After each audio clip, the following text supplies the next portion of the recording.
mga kapuso, matindi rin ang tama ng bagyong Nona na yan, ha? Mga nagbagsakang mga puno ang kumitil sa buhay ng ilang taga-Oriental Mindoro nang humagupit ang bagyong Nona.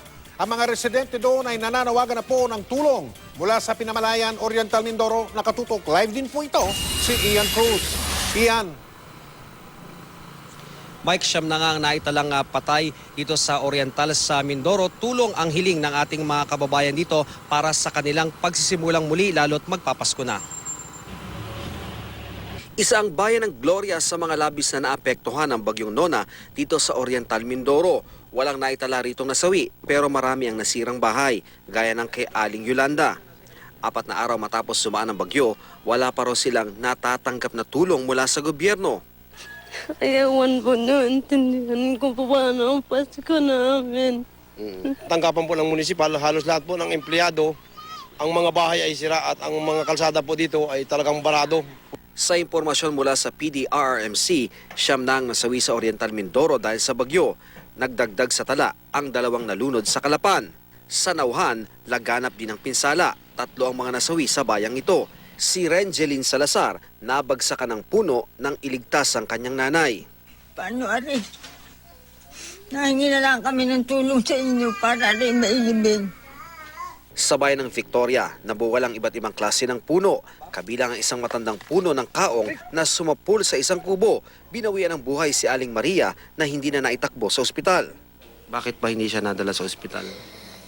Wala daw pong madaanan. Wala daw pong madami daw pong mga kaway pong nakaharang po sa daan. Nagsisimula namang bumangon ang mga taga-bayan ng Socorro at mga taga-Pinamalayan. Tila nadaparaw ang mga residente matapos manalasa rito ang bagyong Sinona. Pero matapos ang unos, babangon at babangon sila upang ituloy ang kanilang buhay. Sa gitna ng dilubyo, lumabas ang pagkamakabayan ng magpinsang Vince at Angelo. Isinalba ang 2 nakalagpak na watawat sa plaza ng Pinamalayan. Nasa baba na po. Tapos? At kinuha po namin magpinsan. Para anong gagawin nyo? Tayo po. Kaya po kami kinuha yan para simbros po ng pagbangon po ng Pinamalayan.